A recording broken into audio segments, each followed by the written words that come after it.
ಪ್ರೀತಿಯ ವಿದ್ಯಾರ್ಥಿಗಳೇ, ಸಾಮಾಜಿಕ ಜಾಲತಾಣದ ಇತಿಹಾಸ ಪಾಠಕ್ಕೆ ಹಾರ್ದಿಕ ಸ್ವಾಗತವನ್ನು ಬಯಸ್ತಾ ಇದ್ದೇನೆ. ನಿಮಗೆ ನಾನು ಎಡಪದವಿನ ಸ್ವಾಮಿ ವಿವೇಕಾನಂದ ಪದವಿ ಪೂರ್ವ ಕಾಲೇಜಿನ ಇತಿಹಾಸ ಉಪನ್ಯಾಸಕ. ಇವತ್ತು 4ನೇ ಅಧ್ಯಾಯದ 1ನೇ ಭಾಗದ ವೈದಿಕ ಸಂಸ್ಕೃತಿ ಎನ್ನುವ ಪಾಠವನ್ನು ನಿರ್ವಹಿಸಲಿಕ್ಕೆ ನಿಮ್ಮೆದುರು ನಿಂತಿದ್ದೇನೆ. ಮತ್ತೊಮ್ಮೆ ನಿಮಗೆ ಹಾರ್ದಿಕ ಸ್ವಾಗತ. ಒಮ್ಮೆ ಹಿಂದಿನ ತರಗತಿಗಳನ್ನು ನೆನಪು ಮಾಡಿಕೊಳ್ಳಿ. ಒಟ್ಟು 3 ಅಧ್ಯಾಯಗಳು ಮುಗಿದಿವೆ. 1ನೇ ಅಧ್ಯಾಯದಲ್ಲಿ ನೀವು ಭಾರತದ ಇತಿಹಾಸದ ಸಂಕ್ಷಿಪ್ತ ಪರಿಚಯವನ್ನು ಮಾಡಿಕೊಂಡಿದ್ದೀರ. ಯಾವ ರೀತಿಯಲ್ಲಿ? ಭಾರತದ ಭೌಗೋಳಿಕ ಲಕ್ಷಣ ಇದನ್ನು ಕಲ್ತಿದ್ದೀರಿ. ಅದೇ ರೀತಿ ಮೂಲಾಧಾರಗಳು, ಈ ವಿಷಯ, ವೈವಿಧ್ಯತೆಯಲ್ಲಿ ಏಕತೆ, ವಿವಿಧತೆಯಲ್ಲಿ ಏಕತೆ, ಏಕತೆಯಲ್ಲಿ ವೈವಿಧ್ಯತೆ ಮುಂತಾದ ವಿಷಯಗಳನ್ನು 1ನೇ ಅಧ್ಯಾಯದಲ್ಲಿ ಕಲ್ತಿದ್ದೀರಿ. ಹಾಗೆ 2ನೇ ಅಧ್ಯಾಯದಲ್ಲಿ ನೀವು ಕಲಿತದ್ದು ಶಿಲಾಯುಗ ಮತ್ತು ಲೋಹದ ಯುಗ. 3ನೇ ಅಧ್ಯಾಯದಲ್ಲಿ ಸಿಂಧೂ ನಾಗರಿಕತೆ. ಈಗ ನಾನು ಈ 1ನೇ ಅಧ್ಯಾಯದ 2 ಅಂಕದ ಒಂದು ಪ್ರಶ್ನೆಯನ್ನು ನೆನಪಿಸ್ತೇನೆ. ಯಾವುದು ಹೇಳಿದರೆ, ಇತಿಹಾಸದ ಮೂಲಾಧಾರಗಳ ಬಗ್ಗೆ. ಮೂಲಾಧಾರ ಇಲ್ಲದೆ ಇತಿಹಾಸವಿಲ್ಲ. ಯಾಕೆ? ಮೂಲಾಧಾರಗಳು ಇಲ್ಲದೆ ಇತಿಹಾಸವನ್ನು ರಚಿಸಲಿಕ್ಕೆ ಸಾಧ್ಯ ಇಲ್ಲ. ಯಾಕಂದರೆ ಇತಿಹಾಸ ಅದು ಇರುವುದೇ ದಾಖಲೆಗಳ ಆಧಾರದಿಂದ. ಹಾಗೆ ಇನ್ನೊಂದು ಪ್ರಶ್ನೆ ಯಾವುದು ಹೇಳಿದರೆ, ಇತಿಹಾಸ ಪೂರ್ವಕಾಲ ಮತ್ತು ಇತಿಹಾಸ ಪೂರ್ವಕಾಲಗಳ ನಡುವಿನ ವ್ಯತ್ಯಾಸ ಬರೆಯಿರಿ. ಅದು ಈ 4ನೇ ಅಧ್ಯಾಯಕ್ಕೆ ಸಂಬಂಧಪಟ್ಟದ್ದು. ಮೊದಲ 2ನೇ ಅಧ್ಯಾಯದಲ್ಲಿ ನೀವು ಶಿಲಾಯುಗದ ಬಗ್ಗೆ ಕಲ್ತಿದ್ದೀರಿ. ಶಿಲಾಯುಗ ಹಾಗೆ ಲೋಹದ ಯುಗ. ಅದಕ್ಕೆ ಆಧಾರ ಯಾವುದು? ಭೂಮಿಯ ಅಡಿಯಲ್ಲಿ ಸಿಕ್ಕಿರುವ ಕೆಲವು ಅವಶೇಷಗಳು, ಶಿಲಾ ಅವಶೇಷಗಳು, ಲೋಹದ ತುಂಡುಗಳು. ಅಂದರೆ ಯಾವುದೇ ಲಿಖಿತ ಆಧಾರಗಳು ಸಿಕ್ಕಿಲ್ಲ. ಆದ್ದರಿಂದ ಯಾವ ಕಾಲದ ಇತಿಹಾಸ ತಿಳಿಯಲಿಕ್ಕೆ ಯಾವುದೇ ಲಿಖಿತ ದಾಖಲೆಗಳು ಸಿಗುವುದಿಲ್ಲವೋ ಅದು ಇತಿಹಾಸ ಪೂರ್ವಕಾಲ. ಯಾವ ಕಾಲದ ಇತಿಹಾಸ ತಿಳಿಯಲಿಕ್ಕೆ ಲಿಖಿತ ಆಧಾರಗಳು ಸಿಗ್ತದೋ ಅದು ಇತಿಹಾಸ ಕಾಲ. ಈಗ ನಾವು ಇತಿಹಾಸ ಕಾಲಕ್ಕೆ ಬಂದಿದ್ದೇವೆ. ಪ್ರಾಚೀನ ಯುಗ. ಇತಿಹಾಸ ಕಾಲ ಅಂದರೆ ಈಗಲೇ ಹೇಳಿದಂತೆ ದಾಖಲೆಗಳು ಅಂದರೆ ಲಿಖಿತ ದಾಖಲೆಗಳು ಸಿಗುವಂತಹ ಕಾಲ. ಪ್ರಾಚೀನ ಯುಗ. ಇಲ್ಲಿಂದ ನಮಗೆ ಧಾರಾಳವಾಗಿ ಲಿಖಿತ ದಾಖಲೆಗಳು ಸಿಗ್ತವೆ. ಇದಕ್ಕಿಂತ ಹಿಂದೆ ಲಿಖಿತ ದಾಖಲೆಗಳು ಇಲ್ಲ. ಕೇವಲ ಭೂಗರ್ಭದಲ್ಲಿ ಸಿಕ್ಕಿರುವ ದಾಖಲೆಗಳ ಆಧಾರದಿಂದ ಮಾತ್ರ ಇತಿಹಾಸವನ್ನು ಬರೆಯಲಾಗಿದೆ. ಇತಿಹಾಸ ಕಾಲ ಅದನ್ನು 3 ಭಾಗವಾಗಿ ವಿಂಗಡಿಸಿದ್ದಾರೆ. ಪ್ರಾಚೀನ ಯುಗ, ಮಧ್ಯಯುಗ, ಆಮೇಲೆ ಆಧುನಿಕ ಯುಗ. ಪ್ರಾಚೀನ, ಮಧ್ಯ, ಆಧುನಿಕ ಯುಗ. ನಾವೀಗ ಪ್ರಾಚೀನ ಕಾಲದಲ್ಲಿದ್ದೇವೆ. ಪ್ರಾಚೀನ ಯುಗ ಅದು ಸ್ವಲ್ಪ ದೊಡ್ಡ ಅಧ್ಯಾಯ. ಅದರಲ್ಲಿ ಒಟ್ಟು 9 ಸಣ್ಣ ಅಧ್ಯಾಯಗಳಿವೆ. ಅದರಲ್ಲಿ ಮೊದಲನೇದ್ದು ವೈದಿಕ ಸಂಸ್ಕೃತಿ. ಈಗ ನಾವು ವೇದಗಳ ಬಗ್ಗೆ ತಿಳ್ಕೊಳ್ಬೇಕು. ವೈದಿಕ ಅಂದರೆ ಏನು?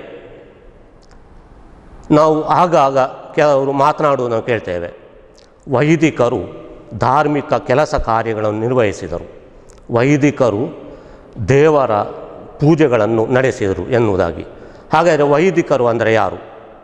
ಆ ಶಬ್ದವೇ ಹೇಳುವಂತೆ ವೇದಗಳನ್ನು ತಿಳಿದವರು.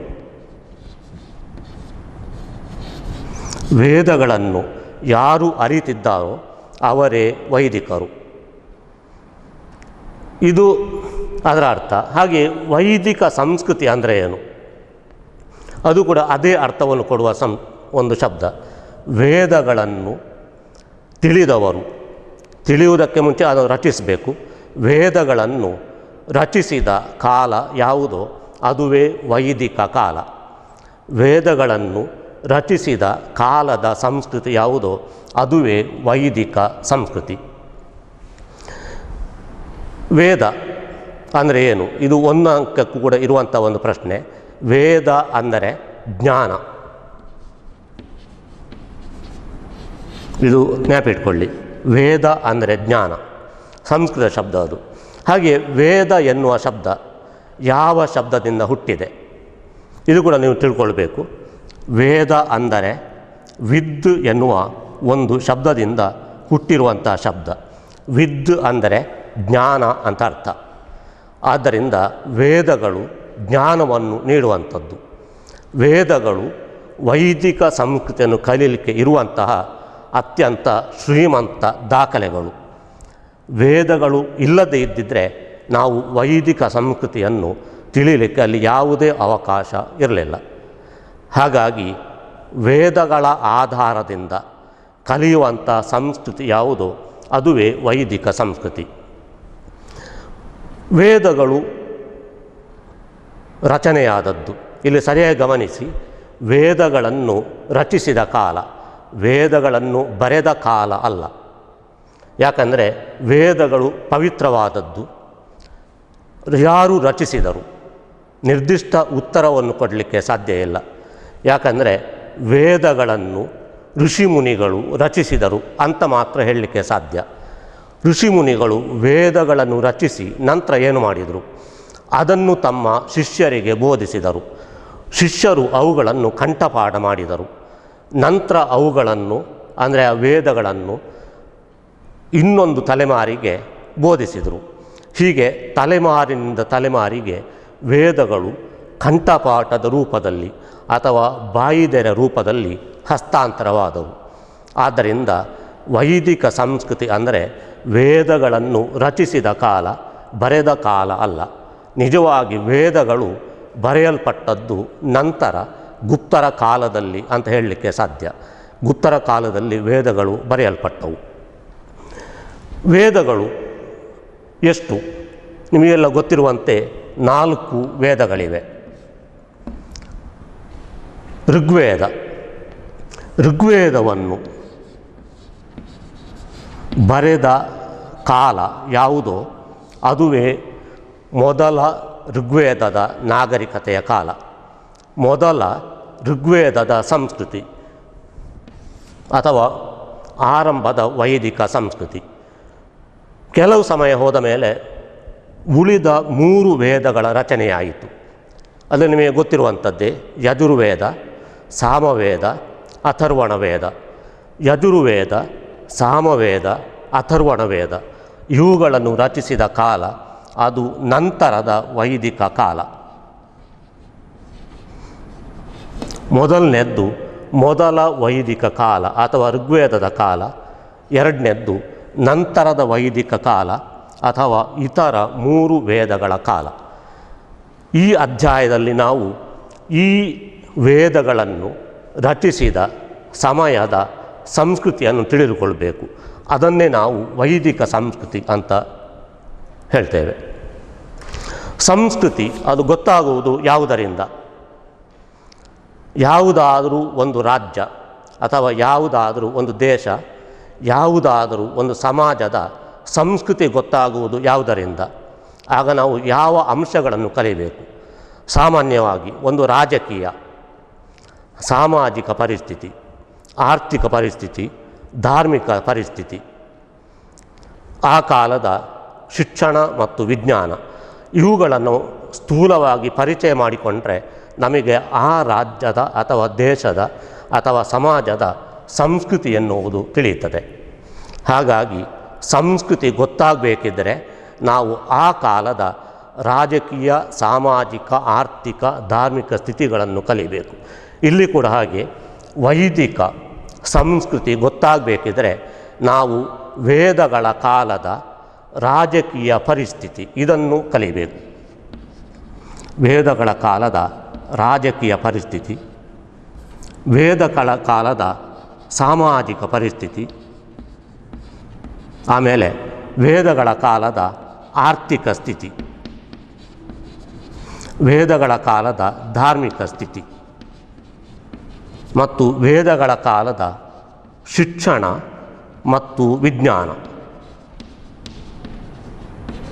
ಇಷ್ಟನ್ನು ಈ 4.1ನೇ ಅಧ್ಯಾಯದಲ್ಲಿ ನಾವು ಕಲಿತರೆ ಆಗ ಸಹಜವಾಗಿ ನಮಗೆ ವೈದಿಕ ಸಂಸ್ಕೃತಿಯ ಒಂದು ಪರಿಚಯ ಸಿಗ್ತದೆ. ಅದಕ್ಕಿಂತ ಮೊದಲು ಇದಕ್ಕೆ ಇರುವಂಥ ಇತರ ಕೆಲವು ಹೆಸರುಗಳನ್ನು ನಾವು ತಿಳ್ಕೊಳ್ಬೇಕು. ವೈದಿಕ ಸಂಸ್ಕೃತಿ ಅಂದರೆ ಅದು ಯಾರ ಸಂಸ್ಕೃತಿ? ವೈದಿಕರ ಸಂಸ್ಕೃತಿ ಹೌದು. ವೈದಿಕರು ಅಂದರೆ ಯಾರು? ಅವರು ಎಲ್ಲಿಂದ ಬಂದವರು? ಅವರು ನಮ್ಮ ದೇಶದಲ್ಲಿಯೇ ಹುಟ್ಟಿದವರೇ ಅಥವಾ ಬೇರೆ ಕಡೆಯಿಂದ ವಲಸೆ ಬಂದವರೇ ಎನ್ನುವುದನ್ನು ಸ್ವಲ್ಪ ತಿಳ್ಕೊಳ್ಬೇಕು. ಆರ್ಯರು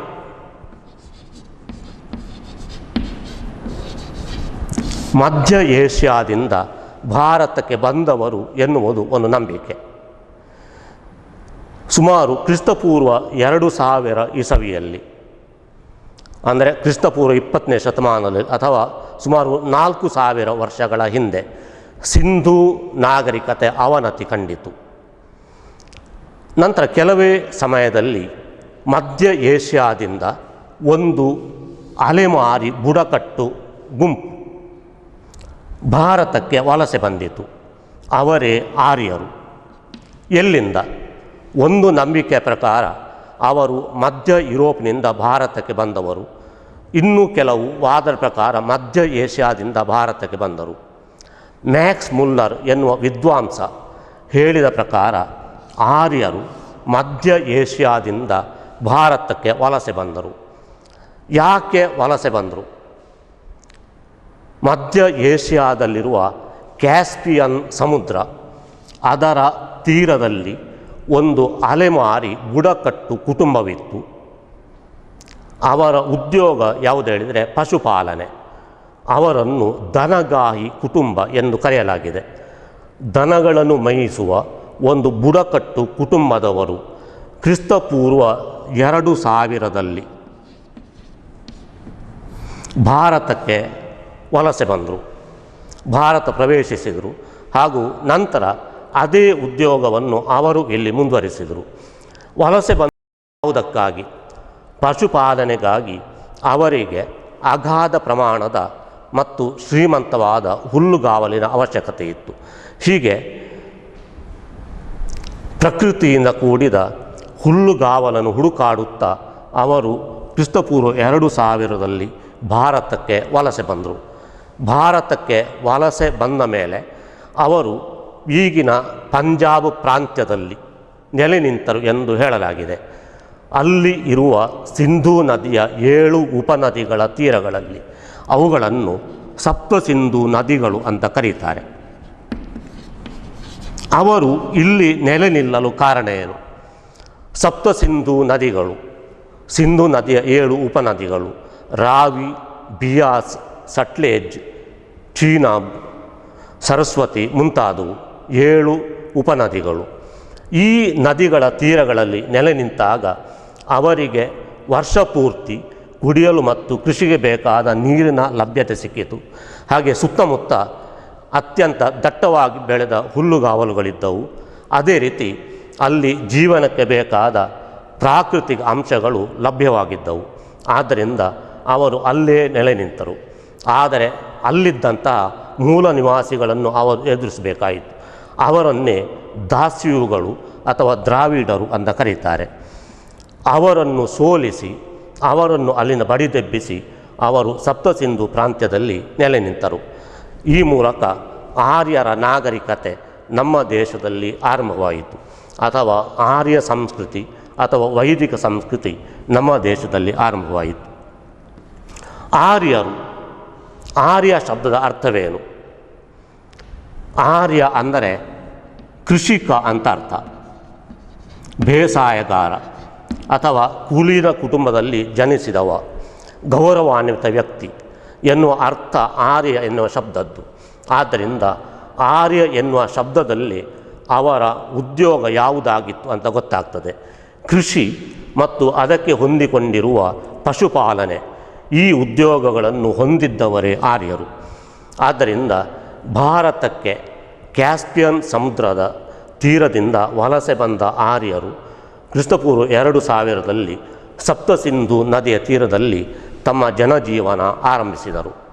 ಈ ಮೂಲಕ ಭಾರತದಲ್ಲಿ ಒಂದು ಹೊಸ ನಾಗರಿಕತೆ ಆರಂಭವಾಯಿತು. ಅದಕ್ಕೆ ಆ ಮುಖ್ಯ ಆಧಾರ ಆಗಲೇ ಹೇಳಿದಂತೆ 4 ವೇದಗಳು. ಈಗ ನಾವು ವೈದಿಕ ಸಂಸ್ಕೃತಿಯ ಅರಿವಿಗೆ ಅಗತ್ಯವಿರುವ ಮೊದಲ ವಿಷಯ ರಾಜಕೀಯ ಸ್ಥಿತಿ. ಇದನ್ನು ಕಲಿಯಲಿಕ್ಕೆ ಪ್ರಯತ್ನಿಸಬೇಕು.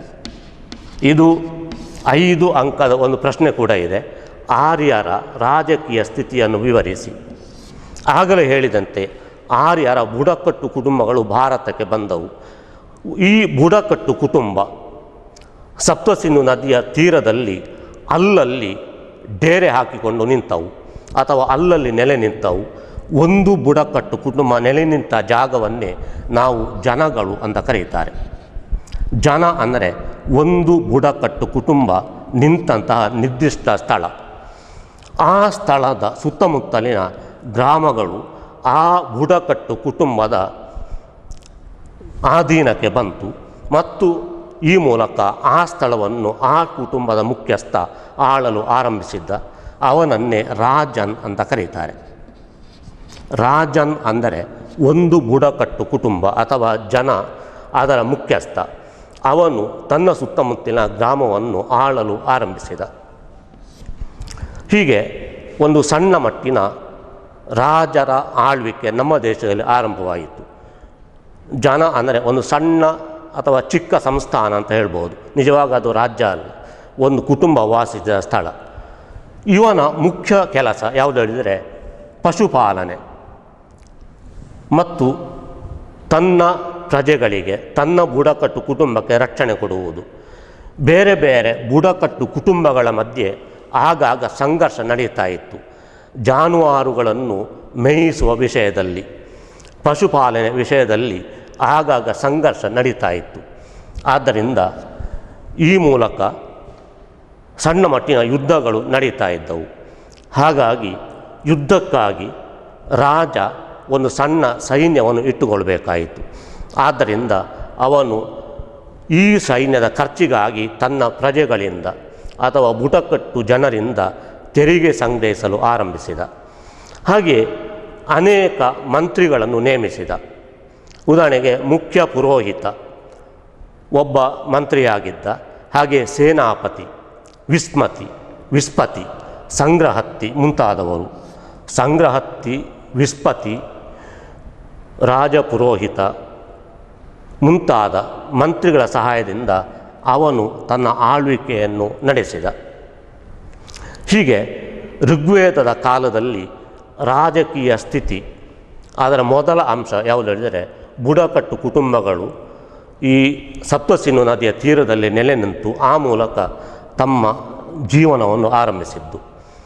ನಂತರ ಕೆಲವು ಸಮಯ ಹೋದ ಮೇಲೆ ನಂತರದ ವೈದಿಕ ನಾಗರಿಕತೆಯ ಸಮಯದಲ್ಲಿ ಈ ಬುಡಕಟ್ಟು ರಾಜ ಅವನು ಸುತ್ತಮುತ್ತಲಿನ ಬೇರೆ ಬುಡಕಟ್ಟು ಕುಟುಂಬಗಳನ್ನು ಸೋಲಿಸಿ ಒಂದು ಬಲಿಷ್ಠ ರಾಜ್ಯವನ್ನು ಕಟ್ಟಿದ. ಆದ್ದರಿಂದ ರಾಜ್ಯಗಳು ಉದಯವಾದವು. ಅದನ್ನು ರಾಜ ಆಳುತ್ತಿದ್ದ.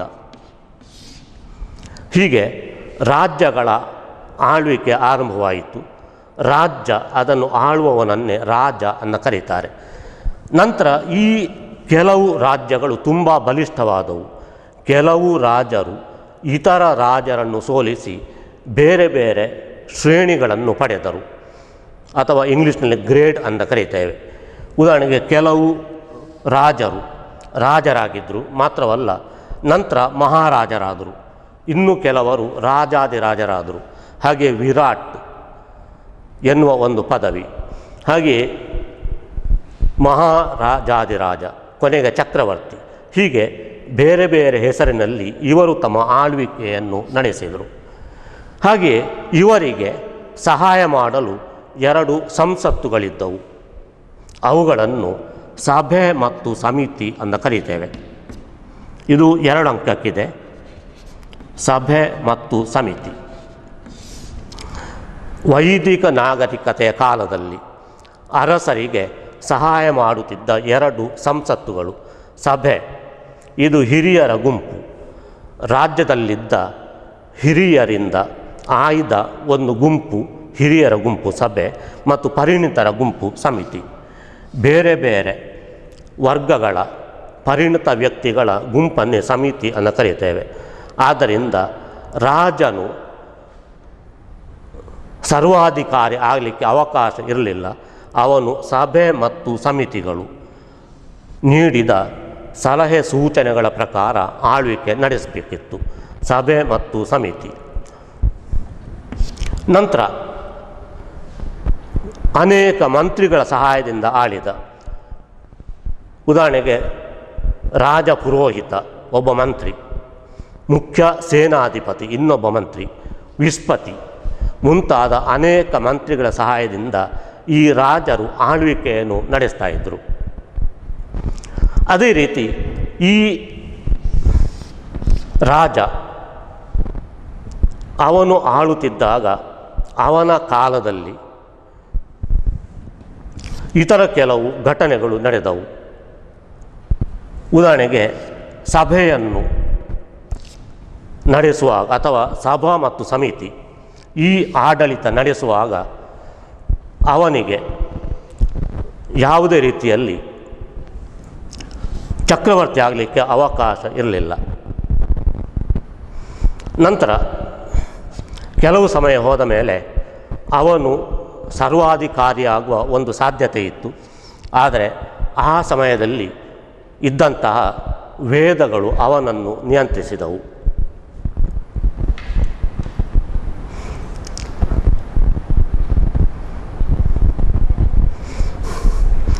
ಹೀಗೆ ರಾಜಕೀಯವಾಗಿ. ಇನ್ನು ಸಾಮಾಜಿಕ ಸ್ಥಿತಿ.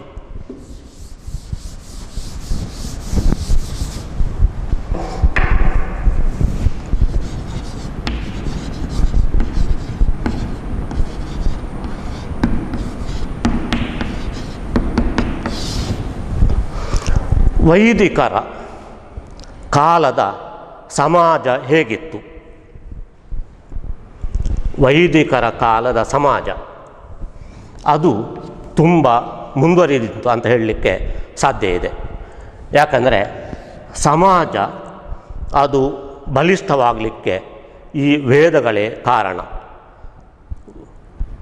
ಮುಖ್ಯವಾಗಿ ಋಗ್ವೇದ ಅದು ಹೇಳುವ ಪ್ರಕಾರ, ಋಗ್ವೇದದಲ್ಲಿರುವ ಒಂದು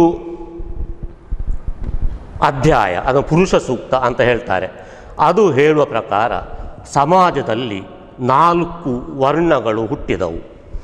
4 ವರ್ಣಗಳು ಅಥವಾ 4 ವರ್ಗಗಳು ಯಾವುವು? ಅದು ನಿಮಗೆಲ್ಲ ಗೊತ್ತಿರುವಂತೆ ಬ್ರಾಹ್ಮಣರು, ಕ್ಷತ್ರಿಯರು, ವೈಶ್ಯರು, ಶೂದ್ರರು. ಬ್ರಾಹ್ಮಣರು, ಕ್ಷತ್ರಿಯರು, ವೈಶ್ಯರು, ಶೂದ್ರರು. ಬ್ರಾಹ್ಮಣರು ವೈದಿಕ ಕಾರ್ಯಗಳನ್ನು ನಡೆಸುವವರು, ರಾಜನಿಗೆ ಧಾರ್ಮಿಕ ವಿಷಯಗಳಲ್ಲಿ ಸಲಹೆ ಸೂಚನೆಗಳನ್ನು ಕೊಡುವವರು, ಅದೇ ರೀತಿ ಯಾಗ ಯಜ್ಞಗಳನ್ನು ನಡೆಸುವವರು. ಇದು ಅವರ ಮುಖ್ಯ ಕೆಲಸ ಕಾರ್ಯವಾಗಿತ್ತು. ಕ್ಷತ್ರಿಯರು ಬಾಹುಬಲದಿಂದ ಇತರರಿಗೆ ರಕ್ಷಣೆ ಕೊಡುವವರು, ಬ್ರಾಹ್ಮಣರಿಗೆ ಹಾಗೆ ಗೋವುಗಳಿಗೆ ಪಶುಗಳಿಗೆ ರಕ್ಷಣೆ ಕೊಡುವುದು ಕ್ಷತ್ರಿಯರ ಕೆಲಸ. ಹಾಗೆ ತನ್ನ ರಾಜ್ಯದ ಪ್ರಜೆಗಳಿಗೆ ರಕ್ಷಣೆ ಕೊಡುವುದು. ವೈಶ್ಯರು ಅಂದರೆ ಕೃಷಿಯನ್ನು ಅವಲಂಬಿಸಿದವರು, ವ್ಯಾಪಾರ ನಡೆಸುವವರು. ಶೂದ್ರರು ಈ 3 ವರ್ಗಗಳ ಕೆಲಸ ಕಾರ್ಯ ನಡೆಸುವವರು. ಹೀಗೆ 4 ವರ್ಣಗಳು ಹುಟ್ಟಿದವು. ಹೀಗೆ ವರ್ಣ ಪದ್ಧತಿ ಇದು ಆರಂಭದಲ್ಲಿ ವಂಶ ಪಾರಂಪರ್ಯ ಆಗಿರಲಿಲ್ಲ. ಒಬ್ಬ ವ್ಯಕ್ತಿ ತನಗೆ ಇಷ್ಟ ಬಂದ ವರ್ಣವನ್ನು ಸ್ವೀಕರಿಸಲಿಕ್ಕೆ ಅವಕಾಶ ಇತ್ತು. ಬ್ರಾಹ್ಮಣನಾಗಿ ಇದ್ದವ ನಂತರ ಬಾಹುಬಲದಿಂದ ಕ್ಷತ್ರಿಯನಾಗಲಿಕ್ಕೆ ಅವಕಾಶ ಇತ್ತು. ಕ್ಷತ್ರಿಯನಾಗಿರುವವ ನಂತರ ತನ್ನ ಬಾಹುಬಲದಿಂದ ಬ್ರಾಹ್ಮಣನಾಗಲಿಕ್ಕೆ ಅವಕಾಶ ಇತ್ತು. ಆದ್ದರಿಂದ ಈ ವರ್ಣ ಪದ್ಧತಿ ಅದು ಕಟ್ಟುನಿಟ್ಟಾಗಿ ಇರಲಿಲ್ಲ. ಸ್ವಾತಂತ್ರ್ಯ ಆ ಸಮಯದಲ್ಲಿ ಇತ್ತು ಎಂದು ಹೇಳಲಿಕ್ಕೆ ಸಾಧ್ಯ ಆಗ್ತದೆ. ಹಾಗೆಯೇ ಆ ಕಾಲದಲ್ಲಿ ಇದ್ದಂತಹ ಕುಟುಂಬ ವ್ಯವಸ್ಥೆ, ಅವಿಭಕ್ತ ಕುಟುಂಬ ಪದ್ಧತಿ ಇದು ಚಾಲ್ತಿಯಲ್ಲಿತ್ತು. ಅವಿಭಕ್ತ ಕುಟುಂಬ ಪದ್ಧತಿ ಚಾಲ್ತಿಯಲ್ಲಿತ್ತು. ಕುಟುಂಬದ ಯಜಮಾನ ಯಾರು? ಇದು ಒಂದು ಅಂಕಕ್ಕಿದೆ. ಯಜಮಾನ ಕುಟುಂಬದ ಹಿರಿಯ ಪುರುಷ ಸದಸ್ಯ, ಅವನು ಕುಟುಂಬದ ಯಜಮಾನನಾಗಿದ್ದ. ಅವನನ್ನು ಗೃಹಪತಿ ಅನ್ನು ಕರೀತಾ ಇದ್ದರು ಅಥವಾ ಕುಲಪತಿ ಅನ್ನು ಕರೀತಾ ಇದ್ದರು. ಗೃಹದ ಮುಖ್ಯಸ್ಥ ಅಥವಾ ಮನೆತನದ ಮುಖ್ಯಸ್ಥ ಎಂಬ ಅರ್ಥದಲ್ಲಿ ಗೃಹಪತಿ ಅಥವಾ ಕುಲಪತಿ ಇವನು ಕುಟುಂಬದ ಮುಖ್ಯಸ್ಥನಾಗಿದ್ದ. ಹಾಗೆ ವಿವಾಹ ಪದ್ಧತಿ, ಭಾರತದ ಪರಂಪರೆ ಯಾವುದು ಹೇಳಿದರೆ ಏಕ ವಿವಾಹ ಪದ್ಧತಿ, ಇದು ಚಾಲ್ತಿಯಲ್ಲಿತ್ತು. ಬಹು ವಿವಾಹ ಪದ್ಧತಿ ಅಥವಾ ಬಹುಪತ್ನಿತ್ವ, ಏಕಪತ್ನಿತ್ವ ಅಸ್ತಿತ್ವದಲ್ಲಿತ್ತು. ಆದರೆ ರಾಜ ಕುಟುಂಬದವರು ಮಾತ್ರ ಬಹುಪತ್ನಿತ್ವವನ್ನು ಅನುಸರಿಸಿದರು. ಹೀಗೆ ಸಮಾಜದಲ್ಲಿ ಕುಟುಂಬದ ವ್ಯವಸ್ಥೆ ಇತ್ತು. ಆದರೆ ನಂತರದ ವೈದಿಕ ಕಾಲದಲ್ಲಿ, ಅಂದರೆ ಉಳಿದ 3 ವೇದಗಳ ಕಾಲದಲ್ಲಿ ಇದರಲ್ಲಿ ಅನೇಕ ಬದಲಾವಣೆಗಳು ಉಂಟಾದವು. ಉದಾಹರಣೆಗೆ ಈ ವರ್ಣ ಪದ್ಧತಿ ಅದು ಕಟ್ಟುನಿಟ್ಟಾಯಿತು. ತಮಗೆ ಬೇಕಾದ ವರ್ಣವನ್ನು ಆಯ್ದುಕೊಳ್ಳುವ ಸ್ವಾತಂತ್ರ್ಯವನ್ನು ಈ 4 ವರ್ಣಗಳ ಜನರು ಕಳೆದುಕೊಂಡರು. ಬ್ರಾಹ್ಮಣನಾಗಿ ಹುಟ್ಟಿದವ ಅನಿವಾರ್ಯವಾಗಿ ಅದೇ ವರ್ಣದಲ್ಲಿ ಮುಂದುವರಿಯಬೇಕಿತ್ತು. ಕ್ಷತ್ರಿಯ ವರ್ಣದಲ್ಲಿ ಹುಟ್ಟಿದವನು ಕ್ಷತ್ರಿಯನಾಗಿ ಮುಂದುವರಿಯಬೇಕಾಗಿತ್ತು. ಇದರ ಪರಿಣಾಮವಾಗಿ ಕಾಲಕ್ರಮೇಣ ನಮ್ಮ ದೇಶದಲ್ಲಿ ಜಾತಿ ವ್ಯವಸ್ಥೆ ಹುಟ್ಟಿತು. ಇದನ್ನು ವೃತ್ತಿ ಆಧಾರಿತ ಜಾತಿಗಳು ಅಂತ ಕರೀತೇವೆ.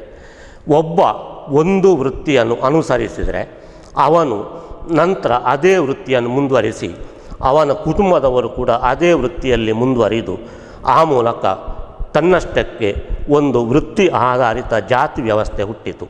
ಹೀಗೆ ಅವಿಭಕ್ತ ಕುಟುಂಬ ಪದ್ಧತಿ ಮೊದಲ ಹಂತ. ಆ ಕುಟುಂಬದಲ್ಲಿ ನಂತರ ಜಾತಿ ವ್ಯವಸ್ಥೆ ಹುಟ್ಟಿಕೊಂಡಿತು. ನಂತರ ಕೆಲವು ಸಮಯ ಹೋದ ಮೇಲೆ ಈ ಜಾತಿ ವ್ಯವಸ್ಥೆ ಮಿತಿಮೀರಿ ಒಂದು ಜಾತಿಯ ಜನರು ಇನ್ನೊಂದು ಜಾತಿಯನ್ನು ದ್ವೇಷಿಸಲು ಆರಂಭಿಸಿದರು. ಒಂದು ವರ್ಣದವರು ಇತರ ವರ್ಣದವರನ್ನು ಬೇರೆ ದೃಷ್ಟಿಯಿಂದ ನೋಡಲು ಆರಂಭಿಸಿದರು. ಉದಾಹರಣೆಗೆ ಬ್ರಾಹ್ಮಣರು, ಅವರು ತಾವು ಪ್ರತ್ಯೇಕ ಎಂಬ ಭಾವನೆಯಿಂದ ತಾವು ಶ್ರೇಷ್ಠರು ಎಂದು ಅನಿಸಿಕೊಂಡಾಗ ತನ್ನಷ್ಟಕ್ಕೆ ಉಳಿದವರು ಕನಿಷ್ಠರು ಎನ್ನುವ ಭಾವನೆ ಬೆಳೆಯಿತು. ಇದರಿಂದ ಕೊನೆಗೆ ಹೆಚ್ಚು ಅಪಾಯಕ್ಕೆ ಒಳಗಾದವರು ಯಾರು ಹೇಳಿದರೆ ಶೂದ್ರರು. ಅವರು ಸಮಾಜದಲ್ಲಿ ಅತ್ಯಂತ ಕಡಿಮೆ ಗೌರವದಿಂದ ಜೀವನ ನಡೆಸಬೇಕಾಯಿತು. ಕೊನೆಗೆ ಈ ವರ್ಣ ತಾರತಮ್ಯ, ಜಾತಿ ತಾರತಮ್ಯ ಎಷ್ಟರ ಮಟ್ಟಿಗೆ ಮುಟ್ಟಿತೆಂದರೆ ಕೊನೆಗೆ ಅದು ವಿಕೋಪಕ್ಕೆ ಹೋಗಿ ಬೌದ್ಧ ಮತ್ತು ಜೈನ ಧರ್ಮಗಳು ಹುಟ್ಟಲು ಕಾರಣವಾಯಿತು. ಹೀಗೆ ಸಾಮಾಜಿಕವಾಗಿ ಸಮಾಜ ಮುಂದುವರಿದಿತ್ತು ಅಂತ ಹೇಳ್ಬೋದು. ಇನ್ನು ಮಹಿಳೆಯರ ಸ್ಥಾನಮಾನ, ಈ ವಿಷಯದಲ್ಲಿ ವೈದಿಕ ನಾಗರಿಕತೆ ಮುಂದುವರಿದಿತ್ತು ಅಂತ ಹೇಳಲಿಕ್ಕೆ ಸಾಧ್ಯ. ಮಹಿಳೆಯರಿಗೆ ವಿದ್ಯಾಭ್ಯಾಸವನ್ನು ಪಡೆಯುವ ಸ್ವಾತಂತ್ರ್ಯವನ್ನು ಕೊಡಲಾಗಿತ್ತು. ಸಾಮಾನ್ಯವಾಗಿ ರಾಜ ಕುಟುಂಬದ ಮಹಿಳೆಯರು ವಿದ್ಯಾಭ್ಯಾಸವನ್ನು ಪಡೀತಾ ಇದ್ದರು. ಹಾಗೆ ಬ್ರಾಹ್ಮಣ ಮಹಿಳೆಯರು ವಿದ್ಯಾಭ್ಯಾಸ ಪಡೆಯಲಿಕ್ಕೆ ಸಾಧ್ಯ ಇತ್ತು. ಇದಕ್ಕೆ ಆಧಾರ ಯಾವುದು ಹೇಳಿದರೆ ವೇದಗಳಲ್ಲಿ ಕಂಡುಬರುವಂತಹ ಕೆಲವು ಶಬ್ದಗಳು. ಕೆಲವು ಮಹಿಳಾ ವಿದ್ವಾಂಸೆಯರ ಹೆಸರುಗಳನ್ನು ವೇದಗಳಲ್ಲಿ ಕಾಣಬಹುದು. ಉದಾಹರಣೆಗೆ ಗಾರ್ಗಿ, ಮೈತ್ರೇಯಿ, ಲೋಪಮುದ್ರೆ, ಘೋಷ, ಅಪಾಲ ಮುಂತಾದ ಕೆಲವು ವೈದಿಕ ವಿದ್ವಾಂಸೆಯರ ಹೆಸರು ಬರ್ತದೆ. ಆದ್ದರಿಂದ ಮಹಿಳೆಯರಿಗೆ ವೇದಾಧ್ಯಯನ ನಡೆಸಲಿಕ್ಕೆ ಸ್ವಾತಂತ್ರ್ಯ ಇತ್ತು. ಹಾಗಾಗಿ ಈ ಮಟ್ಟಿಗೆ ವೈದಿಕ ಸಂಸ್ಕೃತಿ ಅನುಕರಣೀಯ ಅಂತ ಹೇಳಲಿಕ್ಕೆ ಸಾಧ್ಯ. ಆದರೆ ನಂತರದ ವೈದಿಕ ಕಾಲದಲ್ಲಿ ಇದು ಕೂಡ ಕಣ್ಮರೆಯಾಯಿತು. ಮಹಿಳೆಯರು ತಮ್ಮ ಸ್ವಾತಂತ್ರ್ಯವನ್ನು ಕಳೆದುಕೊಳ್ಳಲಿಕ್ಕೆ ಕೆಲವು ಈ ಜಾತಿ ವ್ಯವಸ್ಥೆ ಕಾರಣವಾಯಿತು, ಹಾಗೆ ವರ್ಣ ವ್ಯವಸ್ಥೆ ಕಾರಣವಾಯಿತು. ಕೊನೆಗೆ ಸಬಲೆಯರಾಗಿದ್ದ ಮಹಿಳೆಯರು ಅಬಲೆಯರಾಗಲಿಕ್ಕೆ ಒಂದು ವ್ಯವಸ್ಥೆ ಆರಂಭವಾಯಿತು. ಇನ್ನು ಆರ್ಥಿಕ ಸ್ಥಿತಿ,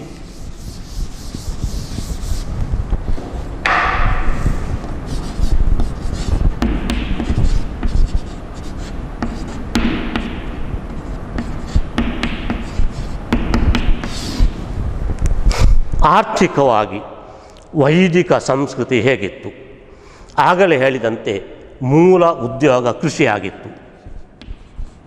ವೈದಿಕರನ್ನು ಕೃಷಿ ಆಧಾರಿತ ಸಮಾಜದವರು ಅಂತ ಹೇಳ್ಬೋದು. ಆರ್ಯರ ಮುಖ್ಯ ಉದ್ಯೋಗ ಕೃಷಿ. ಪವಿತ್ರವಾದ ವಾತಾವರಣದಲ್ಲಿ ಅಥವಾ ಅತ್ಯಂತ ಸೌಮ್ಯವಾದ ವಾತಾವರಣದಲ್ಲಿ ಕೃಷಿಯನ್ನು ನಡೆಸುತ್ತಾ, ಯಾಗ ಯಜ್ಞಗಳನ್ನು ನಡೆಸುತ್ತಾ ಜೀವನ ನಡೆಸುವುದು ಆರ್ಯರ ಒಂದು ಹವ್ಯಾಸವಾಗಿತ್ತು. ಹಾಗೆ ಪಶುಪಾಲನೆ ಅವರ ಇನ್ನೊಂದು ಮುಖ್ಯ ಉದ್ಯೋಗ. ಪಶುಗಳನ್ನು ಪಾಲಿಸುವುದು, ಮುಖ್ಯವಾಗಿ ದನಗಳ ಸಾಕಾಣಿಕೆ. ಬೇರೆ ಬೇರೆ ಕಾರಣಗಳಿಗೆ ದನಗಳನ್ನು ಸಾಕುವ ಒಂದು ಹವ್ಯಾಸ ಅದು ಮುಂದುವರಿಯಿತು. ಹಾಗಾಗಿ ಪಶುಪಾಲನೆ ಒಂದು ಉದ್ಯೋಗವಾಗಿತ್ತು. ಇದಕ್ಕೆ ಸಾಕ್ಷಿ ಯಾವುದು ಹೇಳಿದರೆ ದನಗಳಿಗೆ ಇರುವಂತಹ ಮಹತ್ವ. ದನ ಅಥವಾ ಆಕಳು ಒಂದು ಪವಿತ್ರವಾದ ಪ್ರಾಣಿ ಎನ್ನುವ ನಂಬಿಕೆ ಇತ್ತು. ಹಾಗಾಗಿ ಬೇರೆ ಬೇರೆ ಉದ್ದೇಶಗಳಿಗೆ ದನಗಳನ್ನು ಸಾಕುವುದು ಎನ್ನುವ ಒಂದು ಪರಂಪರೆ ಆರಂಭವಾಯಿತು. ಮುಖ್ಯವಾಗಿ ಯಾಗಯಜ್ಞ ನಡೆಸುವಾಗ ಅವರಿಗೆ ಅಗತ್ಯವಾಗಿ ಬೇಕಾದದ್ದು ತುಪ್ಪ. ಹಾಗೆ ತುಪ್ಪಕ್ಕಾಗಿ ದನಗಳ ಸಾಕಾಣಿಕೆ, ಹಾಲಿಗಾಗಿ ದನಗಳ ಸಾಕಾಣಿಕೆ. ಆದರೆ ಎಲ್ಲಕ್ಕಿಂತ ಮುಖ್ಯ ಕಾರಣ ಯಾವುದು ಹೇಳಿದರೆ ದನ ಅಂದರೆ ಒಂದು ವಿನಿಮಯದ ಮಾಧ್ಯಮವಾಗಿತ್ತು. ಯಾರು ಹೆಚ್ಚು ದನಗಳನ್ನು ಸಾಕುತ್ತಾರೋ ಅವರು ಶ್ರೀಮಂತರು ಎನ್ನುವ ಭಾವನೆ ಬೆಳೀಲಿಕ್ಕೆ ಸಾಧ್ಯವಾಯಿತು. ಯಾಕೆಂದರೆ ಜನರು ತಮಗೆ ಬೇಕಾದ ವಸ್ತು ಬೇಕಿದ್ರೆ ದನವನ್ನು ಕೊಟ್ಟು ಆ ವಸ್ತುವನ್ನು ಪಡೆಯಬೇಕಾಗಿತ್ತು, ಅಥವಾ ತಮ್ಮಲ್ಲಿರುವ ವಸ್ತುಗಳನ್ನು ಇತರರಿಗೆ ಕೊಡಬೇಕಿದ್ರೆ ದನಗಳನ್ನು ತೆಗೆದುಕೊಂಡು ಆ ವಸ್ತುವನ್ನು ಇತರರಿಗೆ ಕೊಡಬಹುದಾಗಿತ್ತು. ಹಾಗಾಗಿ ದನ ಅಂದರೆ ವಿನಿಮಯದ ಮಾಧ್ಯಮ. ಹಾಗಾಗಿ ಈ ಕಾರಣಕ್ಕೆ ದನಗಳ ಸಾಕಾಣಿಕೆ ಎನ್ನುವ ಒಂದು ಪರಂಪರೆ ಮುಂದುವರಿಯಿತು. ಹೀಗೆ ಪಶುಪಾಲನೆ ಒಂದು ಮುಖ್ಯ ಉದ್ಯೋಗವಾಗಿತ್ತು. ಹಾಗೆ ವ್ಯಾಪಾರ ಮತ್ತು ವಾಣಿಜ್ಯ ಇದು ಹೆಚ್ಚು ಬೆಳೆದಿರಲಿಲ್ಲ. ಈ ಒಂದು ವಿಷಯದಲ್ಲಿ ಸಿಂಧು ನಾಗರಿಕತೆಗೂ ವೈದಿಕ ನಾಗರಿಕತೆಗೂ ಮೂಲಭೂತ ವ್ಯತ್ಯಾಸವನ್ನು ನೀವು ಗಮನಿಸ್ಬೋದು. ಸಿಂಧು ನಾಗರಿಕತೆ ಅದು ವ್ಯಾಪಾರದಿಂದ ಕೂಡಿದ ನಾಗರಿಕತೆಯಾಗಿತ್ತು. ವಿದೇಶಗಳೊಡನೆ ಮತ್ತು ಭಾರತದ ನಾಗರಿಕತೆಯ ಒಳಗೆ ವ್ಯಾಪಾರ. ಈ ವ್ಯಾಪಾರದಿಂದ ಸಿಂಧು ನಾಗರಿಕತೆ ತುಂಬ ಶ್ರೀಮಂತವಾಗಿತ್ತು. ಆದರೆ ವೈದಿಕ ನಾಗರಿಕತೆಯ ಕಾಲದಲ್ಲಿ ವ್ಯಾಪಾರ ಹೆಚ್ಚಿನ ಮಟ್ಟಿಗೆ ಇರಲಿಲ್ಲ. ಅಗತ್ಯವೆಷ್ಟೋ ಅಷ್ಟು ಮಾತ್ರ ಆಂತರಿಕ ವ್ಯಾಪಾರ ನಡೀತಾ ಇತ್ತು. ಹಾಗೆ ವೃತ್ತಿಗಳು, ಸಣ್ಣ ಸಣ್ಣ ವೃತ್ತಿಗಳು ಇನ್ನೊಂದು ಉದ್ಯೋಗವಾಗಿತ್ತು. ಆದರೆ ಇದು ಹೆಚ್ಚಿನ ಪ್ರಮಾಣದಲ್ಲಿ ಬೆಳೆದಿರಲಿಲ್ಲ. ಜನರು ತಮಗೆ ಬೇಕಾದ ವೃತ್ತಿಯನ್ನು ಆಯ್ದುಕೊಂಡು ಆ ವೃತ್ತಿಯಲ್ಲಿ ಮೂಲಕ ಜೀವನವನ್ನು ನಡೆಸ್ತಾ ಇದ್ದರು. ಹಾಗೆ ಈ ವೃತ್ತಿಯನ್ನು ನಡೆಸುವವರು, ಹಾಗೆ ಕೃಷಿಯನ್ನು ಅವಲಂಬಿಸಿದವರು ರಾಜನಿಗೆ ಕಾಲ ಕಾಲಕ್ಕೆ ತೆರಿಗೆಗಳನ್ನು ಕೊಡಬೇಕಾಗಿತ್ತು.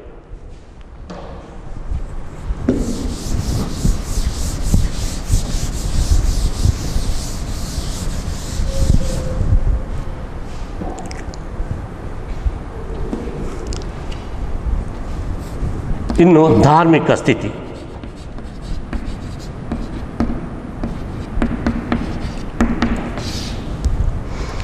ವೈದಿಕ ಧರ್ಮ, ಅದಕ್ಕೆ ಬೇರೆ ಬೇರೆ ಹೆಸರುಗಳಿವೆ.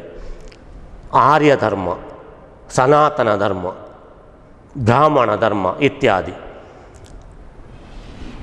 ಧಾರ್ಮಿಕವಾಗಿ ಈ ಒಂದು ನಾಗರಿಕತೆ ತುಂಬ ಮುಂದುವರಿದಿತ್ತು. ಧಾರ್ಮಿಕವಾಗಿ ಹೊಸ ವೇದಗಳ ರಚನೆ, ಉಪನಿಷತ್ತುಗಳ ರಚನೆ ನಡೆಯಿತು. ಧಾರ್ಮಿಕವಾಗಿ 4 ವರ್ಣಗಳು ಮತ್ತು 4 ಆಶ್ರಮಗಳ ಪಾಲನೆ. 4 ವರ್ಣಗಳು ಮತ್ತು 4 ಆಶ್ರಮಗಳ ಪಾಲನೆ, ಈ ಒಂದು ಪ್ರಕ್ರಿಯೆಯನ್ನು ನಾವು ವರ್ಣಾಶ್ರಮ ಧರ್ಮ ಅಂತ ಕರೀತೇವೆ. 4 ವರ್ಣಗಳು ಬ್ರಾಹ್ಮಣರು, ಕ್ಷತ್ರಿಯರು, ವೈಶ್ಯರು, ಶೂದ್ರರು. 4 ಆಶ್ರಮಗಳು ಬ್ರಹ್ಮಚರ್ಯ ಆಶ್ರಮ, ಗೃಹಸ್ಥಾಶ್ರಮ, ವಾನಪ್ರಸ್ಥಾಶ್ರಮ, ಸನ್ಯಾಸಾಶ್ರಮ. ಒಂದನೇದ್ದು ಬ್ರಹ್ಮಚರ್ಯಾಶ್ರಮ. ಆ ಶಬ್ದವೇ ಹೇಳುವಂತೆ ಒಬ್ಬ ವ್ಯಕ್ತಿ ಸಣ್ಣ ಪ್ರಾಯದಲ್ಲಿರುವಾಗಲೇ, ಅಂದರೆ ಮಗುವಾಗಿರುವಾಗ 5, 6 ಅಥವಾ 7ನೇ ವಯಸ್ಸಿನಲ್ಲಿ ಉಪನಯನ ಸಮಾರಂಭ ನಡೆದ ನಂತರ ಅವನು ವಿದ್ಯಾಭ್ಯಾಸವನ್ನು ಗುರುಗಳಿಂದ ಪಡೆಯುವುದು. ಆ ಒಂದು ಹಂತವನ್ನು ನಾವು ಬ್ರಹ್ಮಚರ್ಯ ಆಶ್ರಮ ಅಂತ ಕರೀತೇವೆ. ಹಾಗಂತ ಎಲ್ಲರೂ ವಿದ್ಯಾಭ್ಯಾಸ ಪಡೀತಾ ಇರಲಿಲ್ಲ.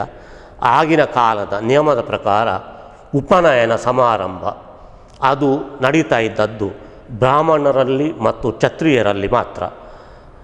ಪವಿತ್ರವಾದ ಜನಿವಾರವನ್ನು ಯಾರು ಧರಿಸುತ್ತಾರೋ ಅವರು ಮಾತ್ರ ವೇದಾಧ್ಯಯನ ನಡೆಸಲು ಸಾಧ್ಯ.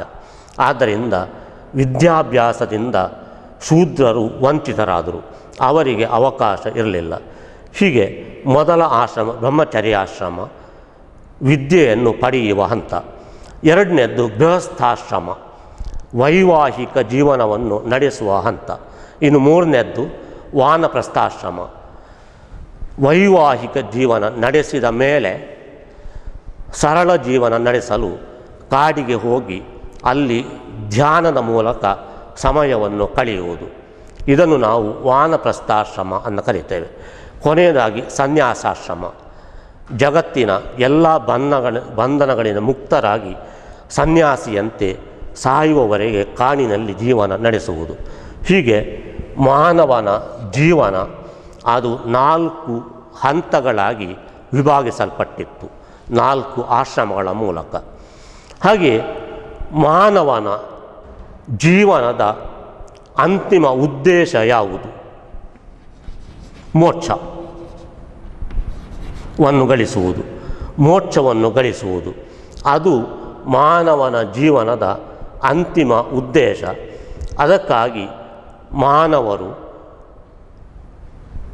4 ಪುರುಷಾರ್ಥಗಳನ್ನು ಪಾಲಿಸಬೇಕಾಗಿತ್ತು.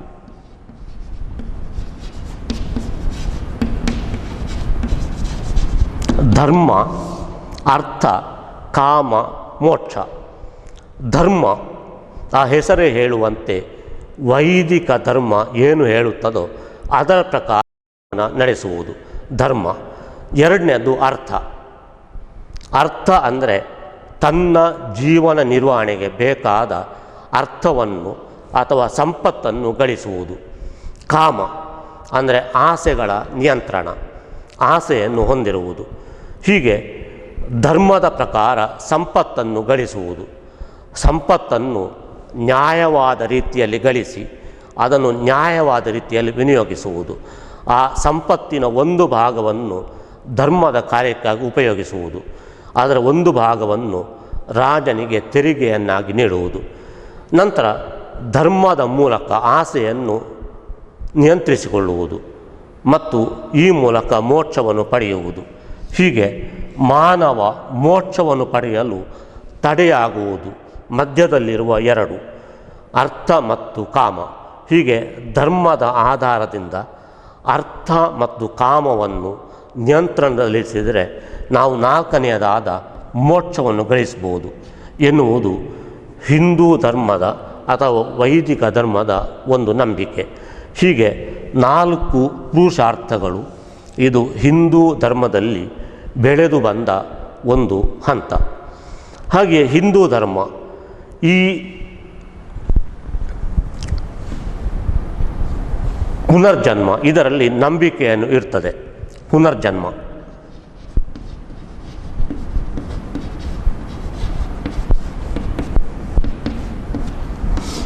ಹಾಗೆಯೇ ಕರ್ಮವಾದ.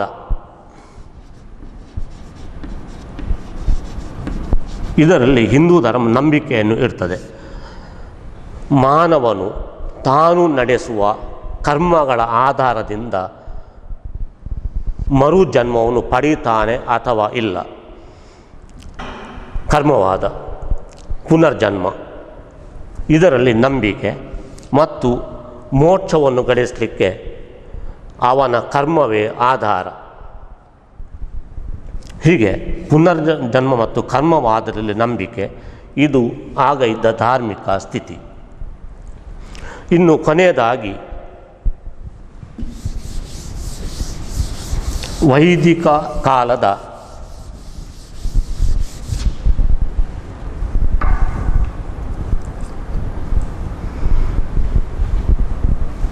ಶಿಕ್ಷಣ ಮತ್ತು ವಿಜ್ಞಾನ.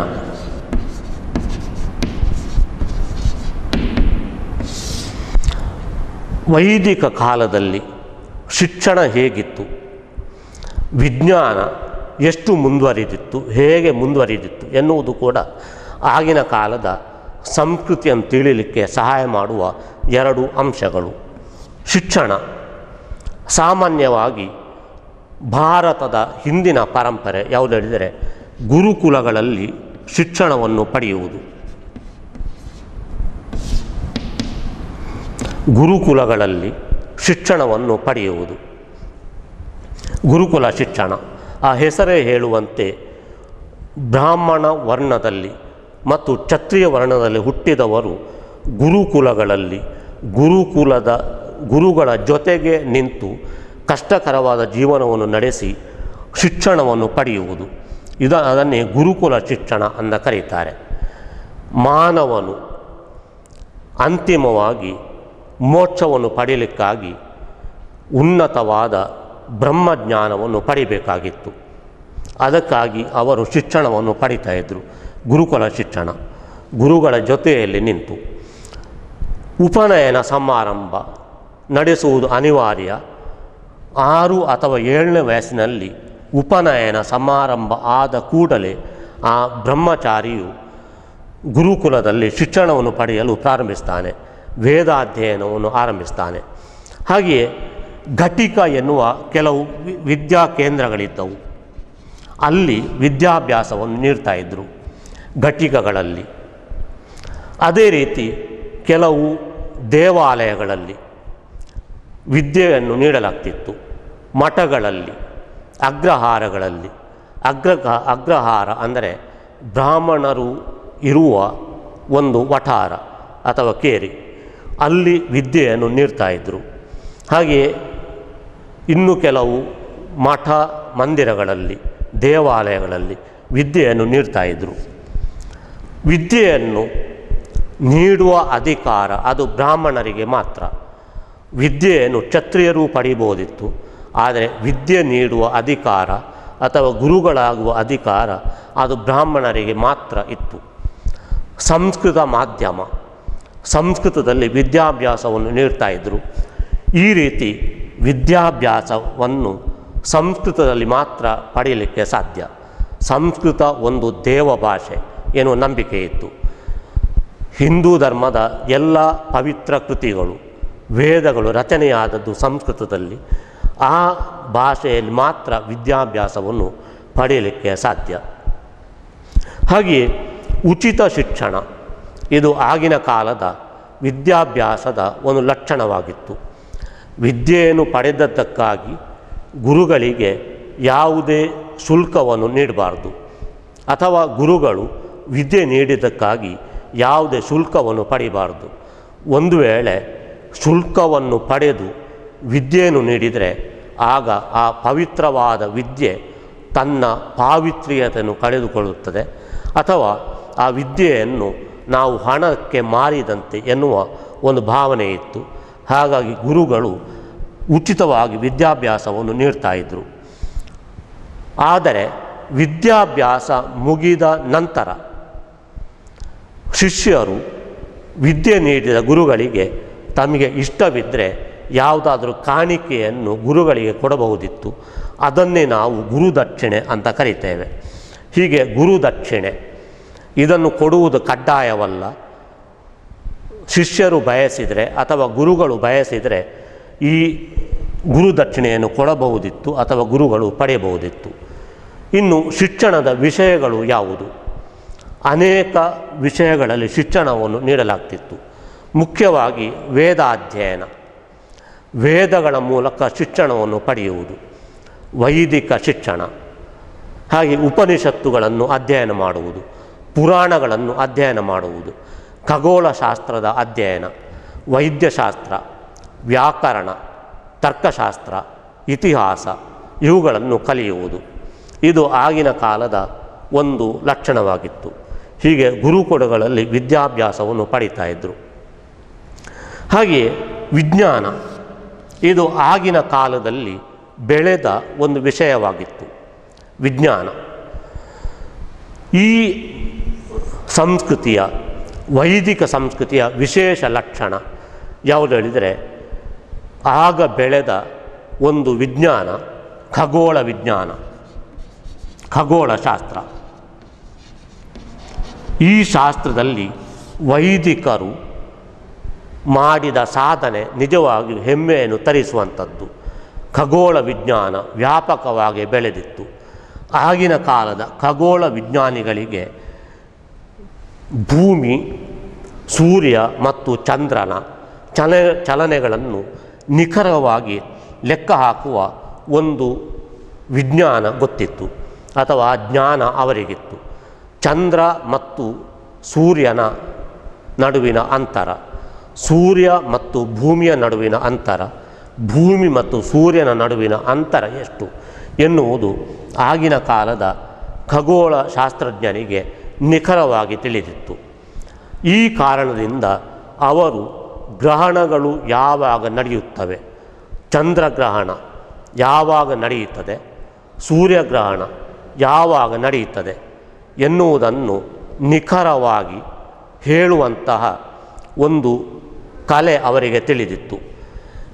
ಗ್ರಹಣಗಳು ಯಾವಾಗ ನಡೆಯುತ್ತವೆ ಎನ್ನುವುದನ್ನು ಮುಂಚಿತವಾಗಿಯೇ ಹಲವು ವರ್ಷಗಳ ಮುಂಚೆಯೇ ಅವರು ಲೆಕ್ಕ ಹಾಕ್ತಾಯಿದ್ರು ಅಥವಾ ದಿನಾಂಕಗಳನ್ನು ಮೊದಲೇ ಗುರುತಿಸ್ತಾ ಇದ್ದರು.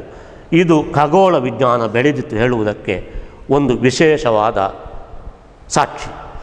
ಹಾಗೆಯೇ ವೈದ್ಯಕೀಯ ಶಾಸ್ತ್ರ, ವೈದ್ಯ ವಿಜ್ಞಾನವು ಕೂಡ ಆ ಕಾಲದಲ್ಲಿ ವ್ಯಾಪಕವಾಗಿ ಬೆಳೆದಿತ್ತು. ಹಾಗೆಯೇ ಲೋಹ ವಿಜ್ಞಾನ ಇದು ಕೂಡ ವೈದಿಕ ನಾಗರಿಕತೆ ಕಾಲದಲ್ಲಿ ವ್ಯಾಪಕವಾಗಿ ಬೆಳೆದಿದ್ದ ಒಂದು ವಿಜ್ಞಾನ. ಹೀಗೆ ಇಷ್ಟನ್ನು ಕಲಿತಾಗ ನಾವು ಈ ವೈದಿಕ ನಾಗರಿಕತೆಯ ಒಂದು ಲಕ್ಷಣವನ್ನು ಸಂಕ್ಷಿಪ್ತವಾಗಿ ತಿಳಿದಂತೆ ಆಗಿದೆ.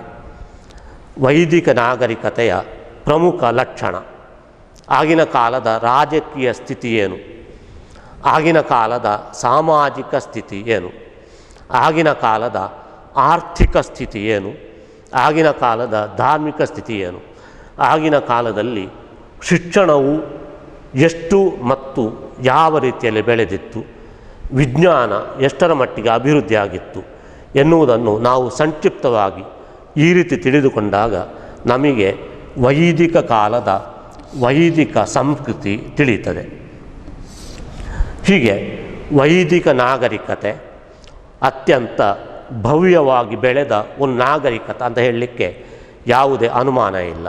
ಹಾಗೆ ಈ ನಾಗರಿಕತೆಯ ಒಂದು ವಿಶೇಷ ಲಕ್ಷಣ ಯಾವುದು ಹೇಳಿದರೆ, ಇದು ಸಿಂಧೂ ನಾಗರಿಕತೆಯಂತೆ ನಾಶವಾಗದೆ ನಂತರ ಶಾಶ್ವತವಾಗಿ ಉಳಿದು ಬಂದಂಥ ಒಂದು ನಾಗರಿಕತೆ.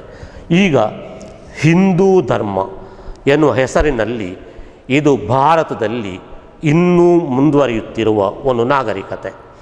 ಆದ್ದರಿಂದ ಹಿಂದೂ ಧರ್ಮವನ್ನು ಸನಾತನ ಧರ್ಮ ಅಂತ ಕರೀತಾರೆ.